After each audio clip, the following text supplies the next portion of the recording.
Pada malam ini kita bersyukur di Johor ini kita dapat sama-sama, dan kita tahu bahawa kita akan memang pilihan raya tidak jauh daripada kita, kerana UMNO berkuasa dan UMNO juga yang mahu pilihan raya cepat. Jadi kita boleh menjangkakan, walaupun kita tahu UMNO ni macam-macam lah alasan yang diberikan, tetapi kita tahu bahawa UMNO Barisan Nasional ini memang mereka perlukan kuasa itu. Kerana kalau kita tengok dalam himpunan-himpunan itu, mereka tahu bahawa mereka mahu kuasa itu dan mereka mahu ubah supaya kuasa itu mengikut mereka, kehendak negara itu mengikut mereka. Salah-salah lah, tapi yang penting itulah peluang bagi UMNO itu bebas, terutamanya Presiden UMNO itu sendiri. Ya, walaupun dia bebas bahagiannya, tapi dia masih ada beberapa lagi pendawaan-pendawaan yang harus dia jawab. Dan akhirnya yang paling penting adalah rakyat harus buat keputusan itu. Sebab itu kita Pakatan Harapan ini, kalau kita lihat, ramai orang sebut dikata kerajaan kita 22 bulan, kerajaan hancing dah seumpamanya. Tapi teras kita yang paling penting, bila kita membangunkan Parti Amanah Negara, kita membangunkan keadilan, membangunkan DAP, membangunkan Pakatan Harapan ini, adalah teras untuk meletakkan balik negara kita pada landasannya betul. Ini yang paling penting. Walaupun 22 bulan, tetapi kita tidak hancing dalam menyatakan apa? Menyatakan bahawa negara kita penuh dengan rasuah. Dan hari ini kita boleh melihat bahawa perasuah itu sudah ke penjara. Ini bukan masalah hancing. Ini masalah benar dalam sistem negara kita, bahawa negara kita sedang rosak dengan rasuah. Sebab itu selalu kita sebut, agama menyebut. Kadang-kadang kita tanya, kenapa perasuah itu tempatnya di neraka? Kenapa? Kerana rasuah ini bukan merosakkan satu orang. Kalau orang membunuh, dia bunuh satu orang. Kalau orang merokok, dia rokok satu orang. Tetapi rasuah menghancurkan satu negara. Anak-anak ni, kalau dengan rasuah tadi disebut angka 60 bilion. Negara hilang tiris kerana rasuah dalam negara kita. 60 bilion satu tahun. Sebab itu kalau anak-anak luar bandar pendidikan tidak sempurna, kalau kita lihat kemiskinan berlaku di mana-mana, ramai orang tidak tahu dalam dunia ini. Ramai orang tidak tahu pembunuh utama kepada manusia dalam dunia ini adalah kelaparan. Bukan COVID pembunuh utama, bukan malaria, bukan jantung, tetapi pembunuh utama dalam dunia ini adalah kelaparan. Tuan-tuan jangan cakap di Malaysia ini tak ada orang lapar. Tak ada. Kalau kita tengok peratus anak-anak kita yang terbantut, anak-anak kita yang sekolah ini yang terbantut, lebih daripada 20%. Tengok pelajar-pelajar di universiti kita yang antara makan tak makan. Tengok pelajar universiti, kuku kering, tangan kadang-kadang macam angka. Ini kelaparan dalam sistem masyarakat kita. Masa saya mengentah dulu, kenapa saya suka pergi jumpa orang di rumah-rumah itu? Kerana antaranya saya lihat yang paling penting kalau saya pergi rumah, saya bila tengok ada anak kecil, benda pertama yang saya tengok adalah susu yang diberikan oleh ibu itu kepada anak itu. Saya akan tengok susu. Tengoklah susu dia. Kadang-kadang kita tengok ibu tu bagi susu pada anak, tak tahu tu susu ke itu air. Cair secair-cair. Sebab apa? Sebab tak ada kemampuan. Jadi dia bagilah. Sebab kalau kita tengok anak-anak kita kecil sudah tidak dapat makanan sempurna, dan anak-anak itu kadang-kadang tak boleh berbicara. Dia hanya boleh apa? Dia boleh menangis. Dan anak-anak ini sebenarnya lapar. Tak khianatkah kita bila tinggi rasuah yang akhirnya memberi kesan kepada rakyat?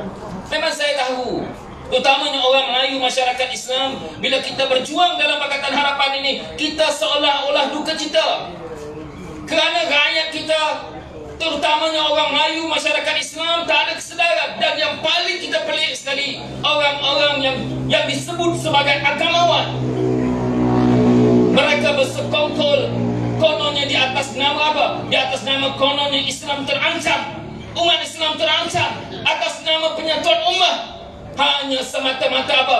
Untuk mempertahankan kuasa. Jangan kita gundah gulana, jangan kita putus asa. Kerana apa? Kerana perjuangan memang begitu.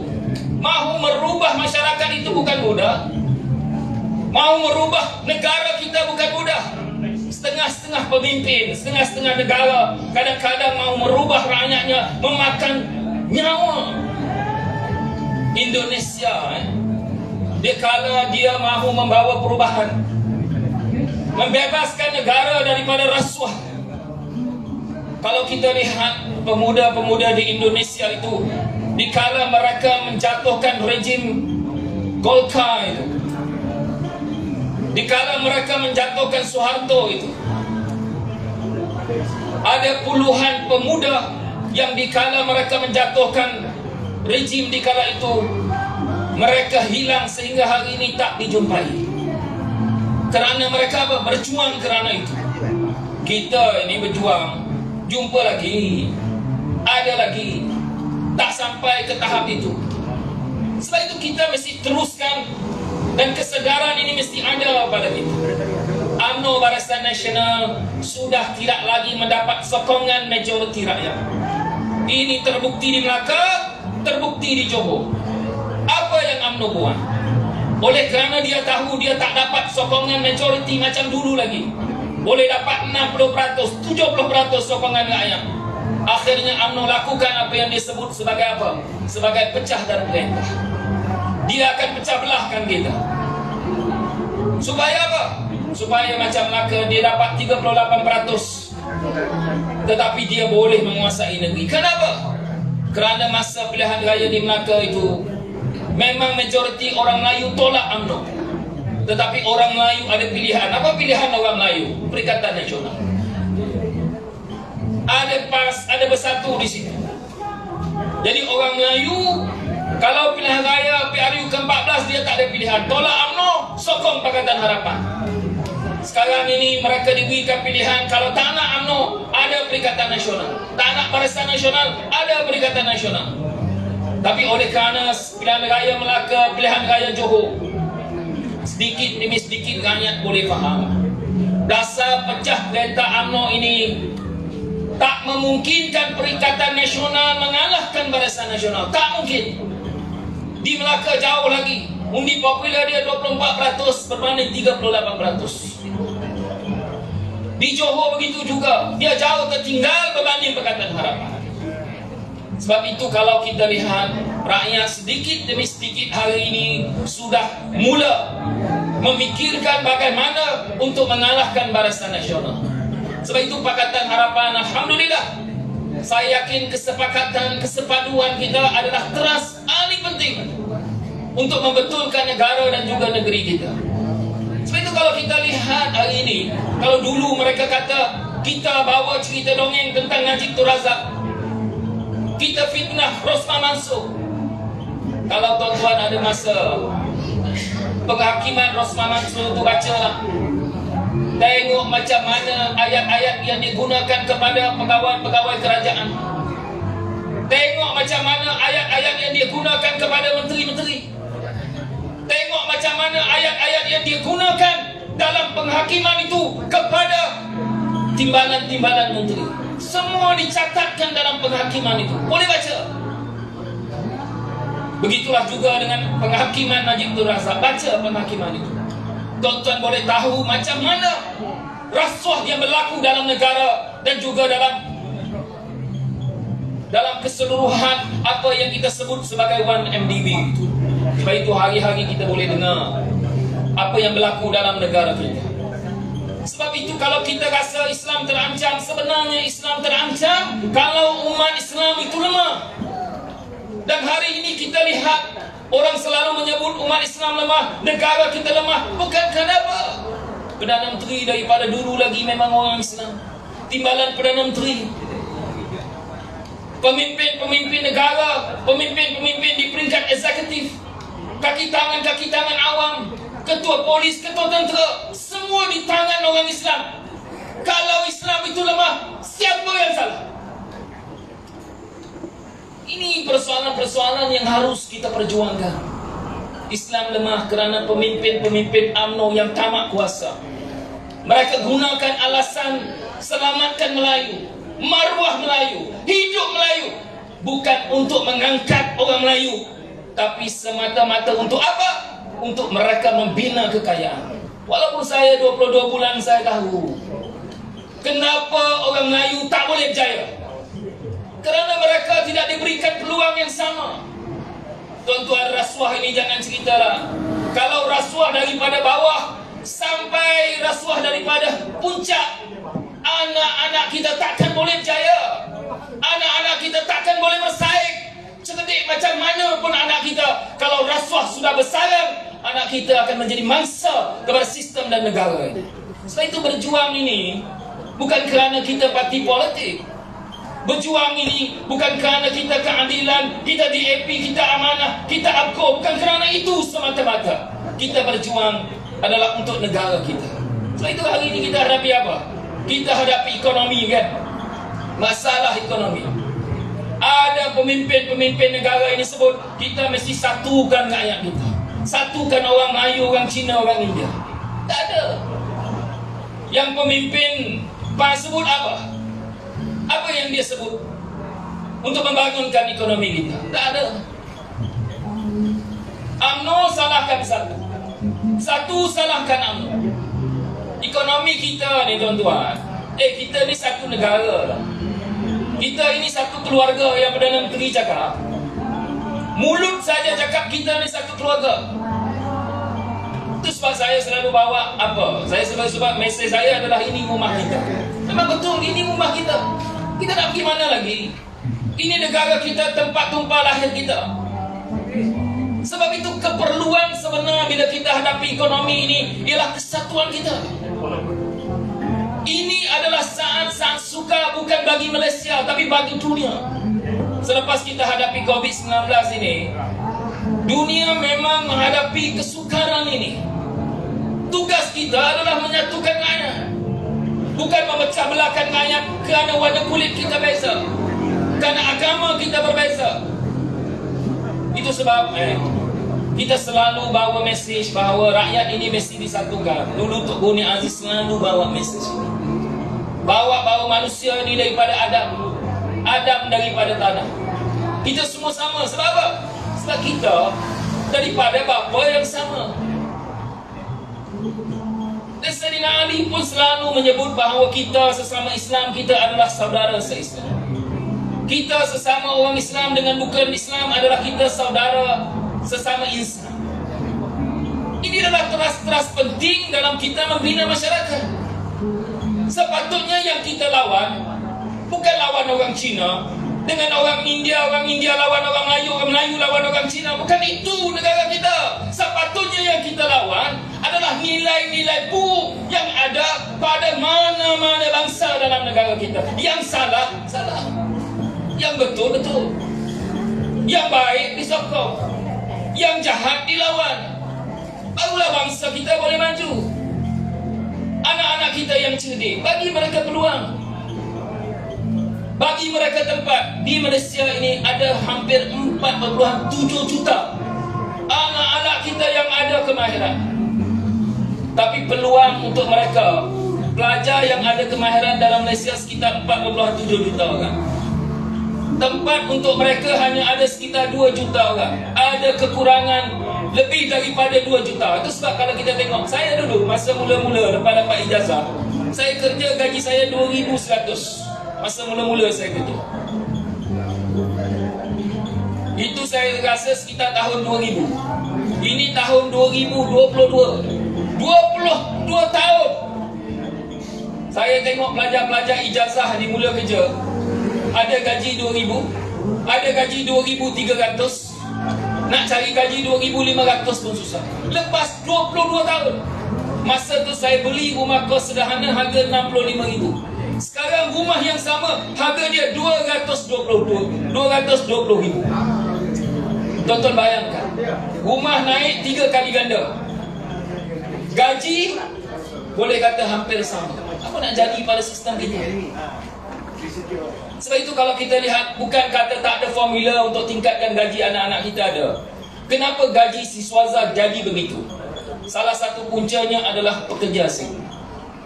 Oleh kerana kita ada lambakan pekerja asing, kerana sistem rasuah dalam sistem pekerja asing. Tuan-tuan tengok dalam kes Zahid Hamidi. Ya, dia lepas. Tapi tuan-tuan boleh tengok angka-angka itu. Tuan-tuan boleh tengok manfaat yang dia dapat. Tuan-tuan boleh tengok sistem itu sendiri. Sistem pekerja asing kita penuh dengan rasuah. Sebab itu pekerja asing melambat, menyebabkan industri-industri ini dia takkan pakai teknologi dah. Lebih baik dia pakai pekerja asing. Sebab itu dalam tempoh 22 tahun kita tidak membangunkan teknologi. Itu sebab pekerja-pekerja kita lebih baik dia pakai buruh. Pekerja asing dia bayar RM2,000 kerja 16 jam. Dengan dia nak bayar siswazah kita sampai 3,000 lebih, nak buat apa? Ini yang berlaku dalam sistem kita. Sebab itu kita tak berubah sampai hari ini. Takkan boleh kita ke hadapan kalau kita kekal dengan sistem yang seumpama ini. Ini yang berlaku dalam negara kita. Sebab itu saya selalu menyebut bahawa kadang-kadang bila kita berjuang ini, kita memang ada rasa susah sikit, rasa bimbang, seolah-olah rakyat tak ada perubahan. Sebenarnya perubahan itu banyak berlaku. Cuma kita dalam proses demokrasi dalam negara kita ini, kita lihat bahawa perubahan ini masih kekal, mahu dikuasai oleh UMNO dan Barisan Nasional. Sebab itu kalau kita tengok Datuk Seri Najib, bila dia duduk penjara, baru tak sampai berapa minggu duduk penjara dah tak boleh dah. Dah tak tahan dah. Belum apa-apa penyokong dia dah buat pengampunan, minta pengampunan dan sebagainya. Saya dulu duduk jawatan kuasa pengampunan negeri. Seseorang yang nak dapat pengampunan daripada negeri ini, dia ada beberapa ciri. Saya dulu adalah 2-3 kali saya duduk dalam jawatan kuasa pengampunan negeri itu. Dan biasanya orang yang nak dapat pengampunan ini, perkara pertama yang mesti dilakukan adalah dia kena duduk penjara dulu. Baru jabatan penjara boleh membuat penilaian pada dia, sikap dia, cara dia, tindakan dia. Dia kekal macam itu tak? Orang dalam penjara ni orang salah. Jangan kata duduk dalam penjara, aku tak salah. Tak, salah. Dalam kes Najib itu jelas dia melibatkan kes rasuah. 9 hakim dah suruh dia duduk penjara lah. Jadi dia mesti ada menunjukkan sikap dia. Yang kedua adalah biasanya kita jawatan kuasa pengampunan ini, kita akan buat tengok penghakiman itu. Ada tak hakim-hakim bercanggah antara satu dengan yang lain? Kalau ada percanggahan, kita tengok bahasa-bahasa dan ayat-ayat dan bukti-bukti percanggahan itu. Itu antara yang kedua yang selalunya kalau saya nilai begitu. Yang ketiga, yang paling asas saya nilai lah, kalau seseorang itu nak diberikan pengampunan atau tidak. Ini perkara ketiga ni, memang perkara paling asas, paling penting yang saya nilai. Selalunya orang yang dihukum itu kita rasa sedih kan. Bila tengok Najib, Allah sedih kita nampak. Bila tengok anak dia cerita Najib tak dapat minum kopi, sedih kita nampak. Bila kita tengok Rosnah, sedih hilang suami duduk penjara. Bila kita tengok keliling, memang ada rasa sedih. Air mata, bila orang dihukum air mata ia sedih. Tetapi kita jangan lupa, bila saya duduk jawatan kuasa pengampunan, saya juga harus menilai saksi-saksi itu ada juga yang menitis air mata. Ramai lagi orang yang terlibat, yang hidup dalam ketakutan dikala Najib jadi Perdana Menteri. Dikala Najib jadi bosku, tak jadi Perdana Menteri pun ramai orang yang menangis. Sebab itu dalam satu jenayah, bukan sahaja orang yang didapati bersalah, keluarga dia sedih, tapi ada ribuan lagi orang yang sedih. Tuan-tuan bayangkan betapa bimbang dia kalau Najib diberi pengampunan. Nyawa dia, masa depan dia, kehidupan dia. Jadi bukan senang seseorang tu nak diberikan pengampunan. Tapi antara penilaian kita yang penting juga adalah sikap orang itu sendiri yang dijatuhkan hukuman dan juga keluarga dia. Kalau sikap tak berubah, hukuman sudah diberi, ego pun sama, cara pun sama, seolah-olah tak dapat pengajaran daripada hukuman itu. Macam mana pengampunan itu nak diberi? Duduklah dulu lama-lama sikit kan, baru orang bertimbang. Sebab itu kalau kita lihat dalam sistem kita, apa yang berlaku dalam negara kita, ini hanyalah permulaan. Walaupun kita 22 bulan, tetapi kita boleh membuktikan bahawa negara kita memang dalam krisis rasuah yang cukup besar. Dan kita tak akan percaya. Orang akan melihat kita sebagai sebuah negara rasuah. Siapa nak percaya dengan kita? Pelabur asing nak percaya dengan kita? Siapa nak percaya kalau kita lihat kesan kepada apa yang berlaku kepada 1MDB ini, kesan dia besar. Siapa yang berani nak berniaga dengan kita? Kerana dia tahu bahawa kesan dia akan berikan juga kepada perniagaan dia. Sebab itu kita di Pakatan Harapan ini, kita tahu bahawa pilihan raya kita cukup hampir, macam saya sebut tadi. Dia top 5 ke siapa ke, dia tahu bahawa UMNO di situ. Perdana Menteri UMNO, dan UMNO mahu pilihan raya. Dan kita selalu sebut bahawa UMNO mahu pilihan raya walaupun musim banjir. Lagi musim banjir, lagi UMNO suka. Kerana apa? Kerana dia Perdana Menteri interim. Dia boleh manfaatkan jentera-jentera kerajaan. Tak ada parti lain selain daripada dia sahaja yang boleh menggunakan itu semua. Lagi orang susah nak keluar mengundi, lagi UMNO suka. Kerana apa? Kerana mereka boleh menguruskan pengundi-pengundi. Macam di Melaka, kita kempen tak boleh, jumpa orang tak boleh. Besok pilihan raya banjir, kita tak boleh pakai bot. Berapa banyak bot kita boleh buat? Ni tadi baru Pungut Derma. Berapa bot kita nak beli? Dia bot tentera, bot polis, itu semua atas arahan Perdana Menteri. Kita tengoklah bot lalu kan. Kalau kampung tu penyokong Pakatan Harapan, apa bot tak lalu? Berenanglah macam Sani cakap tadi. Saya dulu masa merintah, banjir ni kita boleh jangka dah. Siapa pakai iPhone dia tahu. Dalam iPhone ni ada sebut weather. Siapa bertani, siapa yang mengurus negeri, menguruskan apa-apa berkaitan dengan cuaca ni boleh tengok weather. Hampir tepat lah. Tengok hari ni dia punya jangkaan. Tengok tulis kat situ, tulis mukim pulai. Dia tunjuk dalam ni mukim pulai. Pukul berapa hujan, pagi cerah ke matahari ke sampai petang. Besok tengok ramalan dia. Orang dah boleh jangka dah cuaca di hadapan. Dan kita sudah diberikan amaran bahawa kita akan menghadapi krisis iklim yang berlaku dalam negara kita. Krisis cuaca ini bukan baru tau. Saya masa jadi kerajaan dulu, saya tengok data-data lama itu. Melaka ini, bandar Melaka ini, dia pernah tenggelam tahun 1971. Seluruh bandar itu tenggelam ke pinggang air dia. Bukan tak pernah. Maknanya krisis cuaca ini akan berlaku dalam masa-masa tertentu. Hari ini orang cerita tentang bagaimana krisis cuaca ini akan memberikan kesan buruk kepada masyarakat kita dalam keadaan ekonomi kita tengah teruk.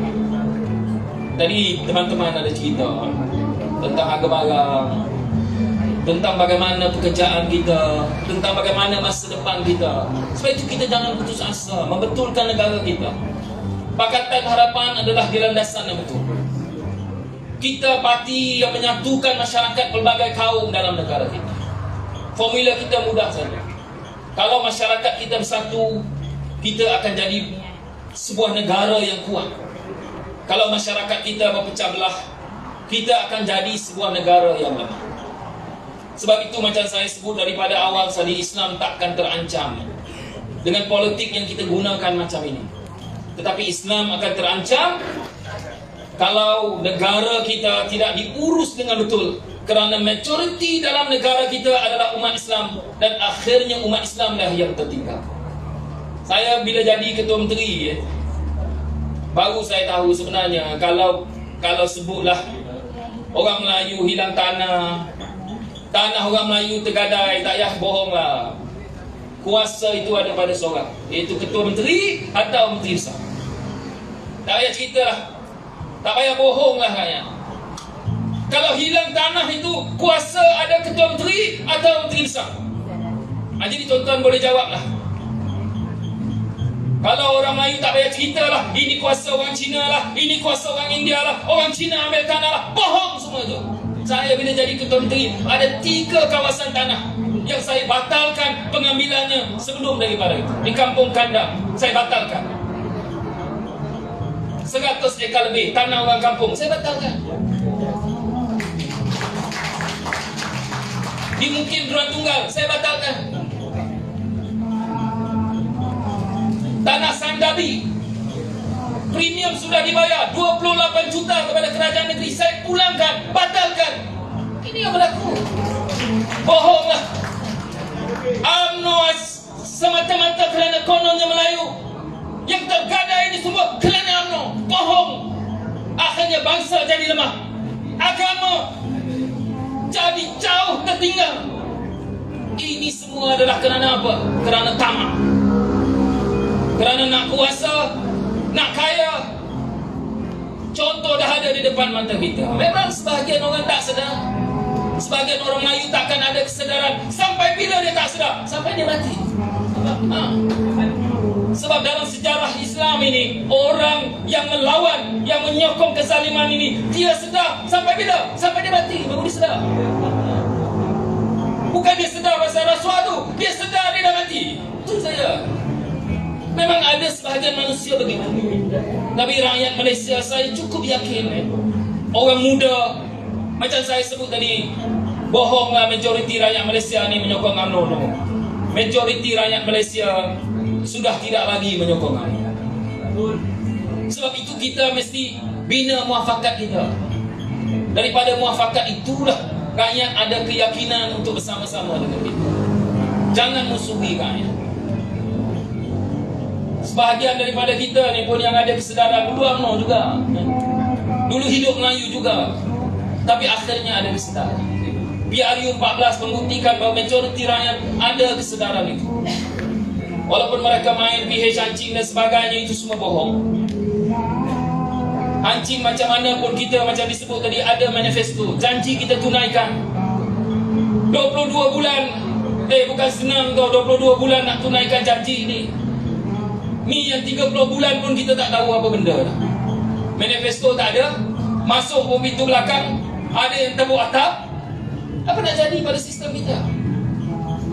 Sebab itu terus berjuang, bina muafakat kita, kuatkan kerjasama kita, ajak rakyat untuk sama-sama bina, buat perubahan dalam negeri, dalam negara kita. Dan Alhamdulillah saya yakin Pakatan Harapan, saya dulu tak pernah masuk mesyuarat Majlis Presiden Pakatan Harapan. Saya dengar-dengar ya. Tapi dalam beberapa siri ini, bila saya terlibat dengan Majlis Presiden Pakatan Harapan, saya yakin penuh Pakatan Harapan sebenarnya sudah punya kesepakatan yang kukuh untuk terus memastikan bahawa dia boleh membawa satu usaha bagi kita menjelaskan, bagi kita membuktikan kepada rakyat bahawa Pakatan Harapan adalah pilihan terbaik rakyat Malaysia dalam PRU yang ke-15 akan datang. Sebab itu saya yakin, saya ucap terima kasih kepada tuan-tuan yang hadir pada malam ini. Mudah-mudahan daripada penerangan kita ini, kita boleh sama-sama kuat memperkukuh antara satu dengan lain. Beri kesedaran kepada rakyat, jangan kita putus asa membina negara yang baik, membetulkan negara kita pada landasan adalah trust paling penting. Perjuangan Pakatan Harapan itu sendiri, macam saya sebut tadi, perjuangan agama adalah perjuangan menghilangkan rakyat itu daripada kelaparan.